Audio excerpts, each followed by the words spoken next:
Good morning बच्चों। उम्मीद है कि बच्चे सकुशल होंगे।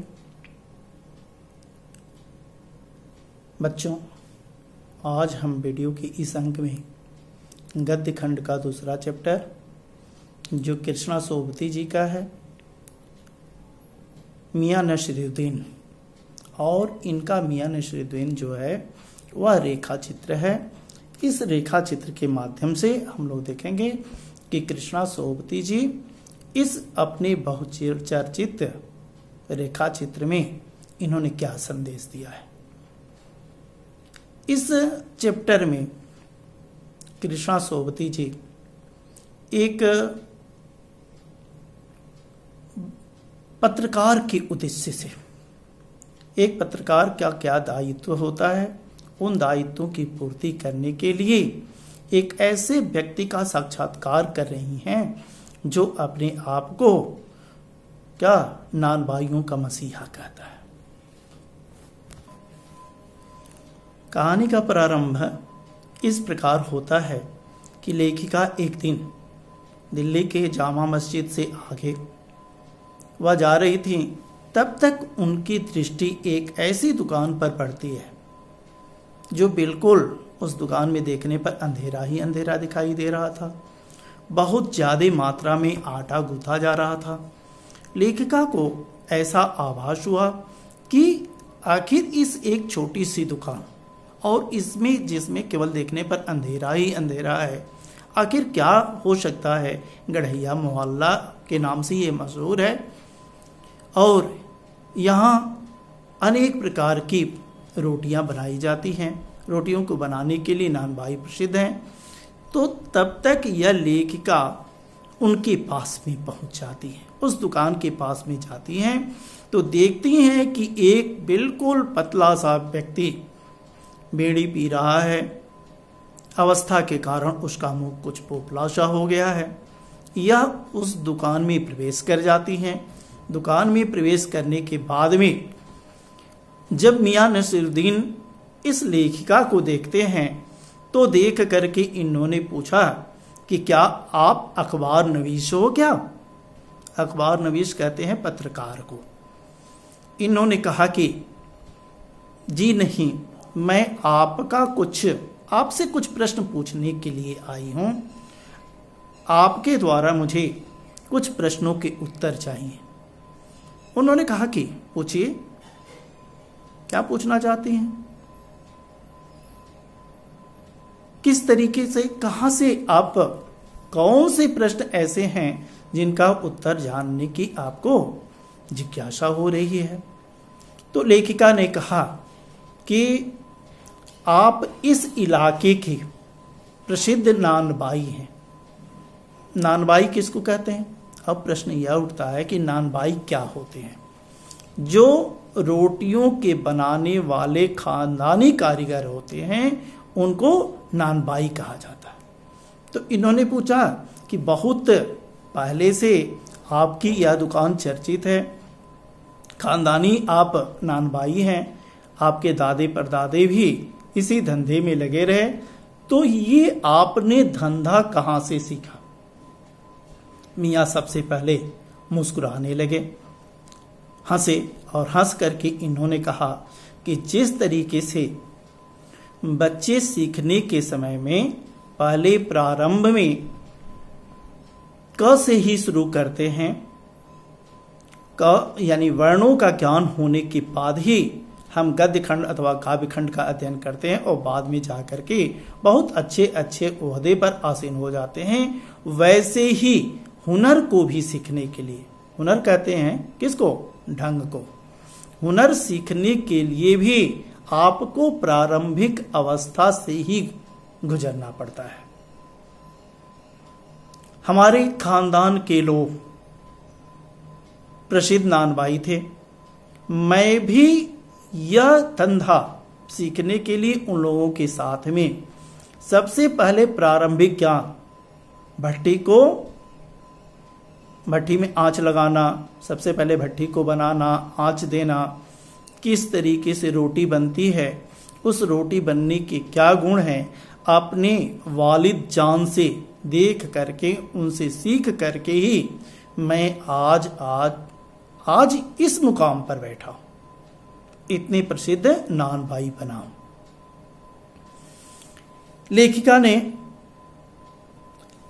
पूछा कि आपको अपने खानदानी पेशे के ऊपर बहुत बड़ा अभिमान है, कितने किस्म की आप रोटियां बना लेते हैं?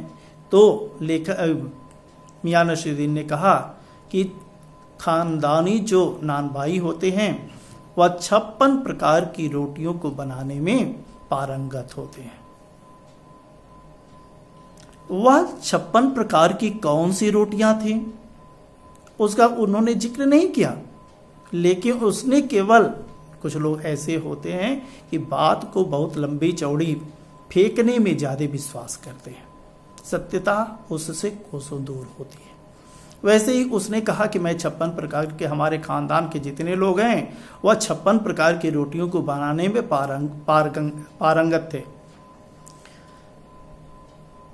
और हमारे पुस्त दर पुस्त इसी धंधे में लगे रहे।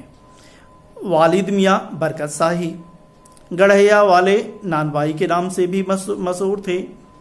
मेरे दादा कल्लन जी ऊंचे दर्जे के नानबाई थे और ये सभी अपने अपने धंधे में पारंगत थे और ये लोग बादशाह सलामत को भी अपने द्वारा बनाई हुई रोटियां खिला चुके हैं।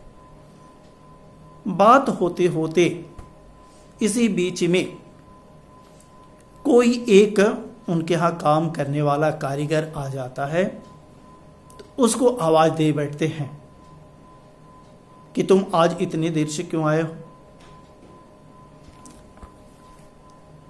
कभी कभी बात जब आप सही तरीके से व्यक्त नहीं कर सकते हैं तो बीच बीच में कुछ व्यवधान, कुछ रोक लाने के लिए आप किसी दूसरे को आवाज दे देते हैं।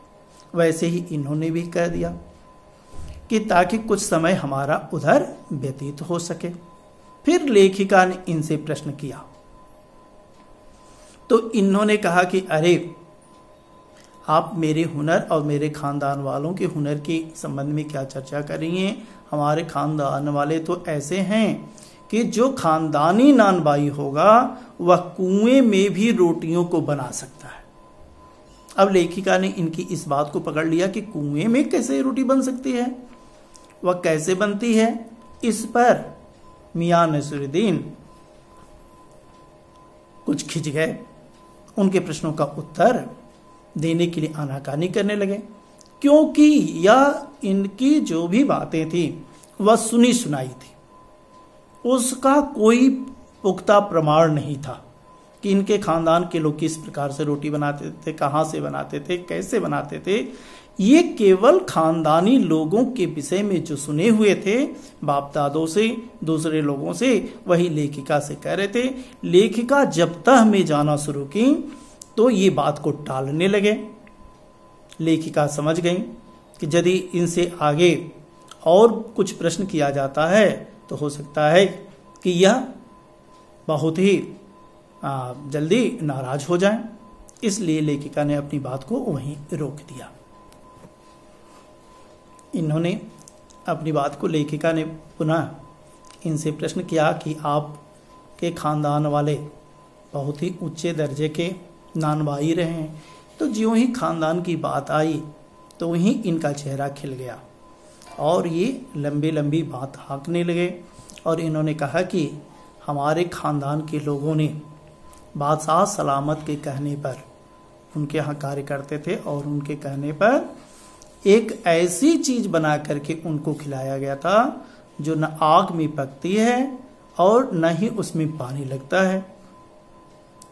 लेखिका ने उस प्रश्न के संबंध में भी जानने की इच्छा जाहिर की तो ये बात को टालने लगे।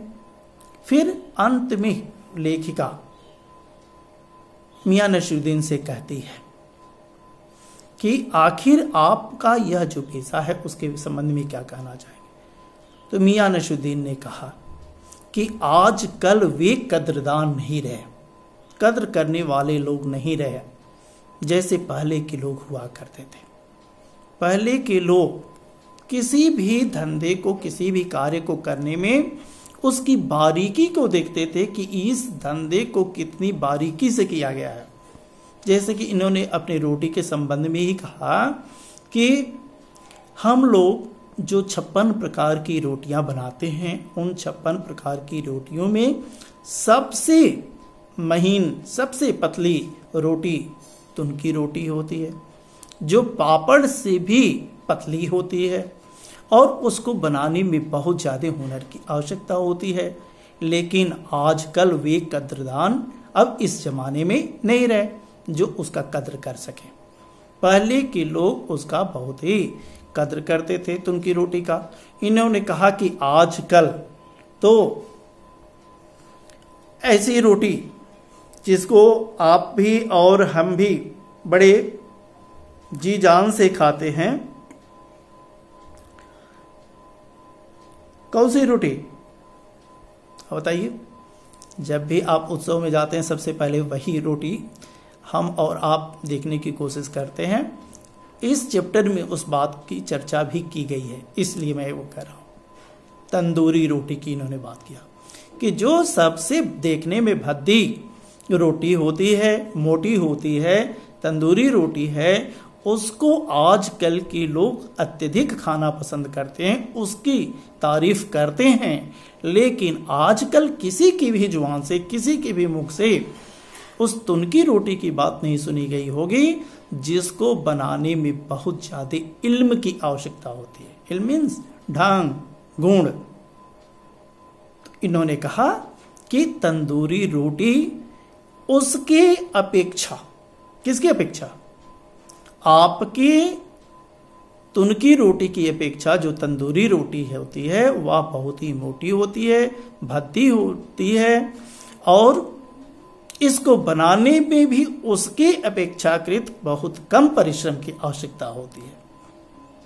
तो आजकल वैसे कद्रदान नहीं रहे। कद्रदान का मतलब होता है कद्र करने वाला। तो इन्होंने कहा कि वैसे कद्रदान नहीं है जो किसी इल्म की, किसी गुण की क्या कर सके, तारीफ कर सके। लेखिका इस प्रकार से मियां नसरुद्दीन से साक्षात्कार के रूप में तरह तरह के प्रश्न करती हैं और प्रश्न करते करते लेखिका को आभास हो गया कि मियां नसरुद्दीन अपनी बात को बहुत ज्यादा बढ़ा चढ़ा करके व्यक्त कर रहे हैं, बात बात में ये तुनक जा रहे हैं। और यदि इनसे और इनके बेटे बेटियों के संबंध में पूछा गया तो हो सकता है कि मेरे प्रश्नों का उत्तर देने की बजाय ये बीच में ही और ज्यादा गर्म हो जाएंगे और मेरे प्रश्नों का उत्तर नहीं दे पाएंगे। तो इस प्रकार से लेखिका वहां से चल देती हैं और यही चैप्टर है आपका मियां नसरुद्दीन। नाम भी उन्हीं के आधार पर रखा गया, मियां नसरुद्दीन। नसरुद्दीन से किए हुए साक्षात्कार, जो कृष्णा सोबती जी ने मियां नसरुद्दीन से प्रश्न पूछे हैं, साक्षात्कार किया है, साक्षात्कार करने के आधार पर ही इस चैप्टर का नाम पड़ा है मियां नसरुद्दीन। और आपको मैं पहले ही बता चुका हूं कि यह इनका रेखा चित्र है। तो ये जान लेने के बाद कि किस तरीके के इसमें साक्षात्कार हुआ है, अब इसके बाद में जब इस चैप्टर से संबंधित आप अर्थ ग्रहण के प्रश्नों से अवगत होंगे तो इस चैप्टर में जो भी चीजें हैं वह सामने खुल करके आ जाएंगे। और इस चैप्टर से जो महत्वपूर्ण संकेत है उस महत्वपूर्ण संकेत का मैं क्या चीज, जो अर्थ ग्रहण संबंधी प्रश्नोत्तर होता है, वीडियो के अगले अंक में अर्थ ग्रहण संबंधी प्रश्नों से अवगत कराऊंगा और उसके अगले वाले में इस चैप्टर के मूल पाठ के जो पाठ्य पुस्तक के प्रश्न होते हैं उनसे हम लोग अवगत होंगे। अभी भी बच्चों 100% स्वस्थ नहीं हूँ, बीच बीच में कुछ ऐसा आभास हो रहा है कि बोल नहीं पा रहा हूँ और न खुल करके मैं बोल पा रहा हूँ, इसलिए लेकिन आपका नुकसान न हो, आपका पाठ्यक्रम पीछे न हो, इसलिए बीच बीच में हम अपनी वीडियो भी भेज रहे हैं और आपको आश्वस्त कर रहे हैं कि किसी भी रूप में आपका पाठ्यक्रम पीछे नहीं रहेगा। जैसे ही समय मिलेगा आपको 100% आपका पाठ्यक्रम और भी समय से समाप्त कर दिया जाएगा। धन्यवाद।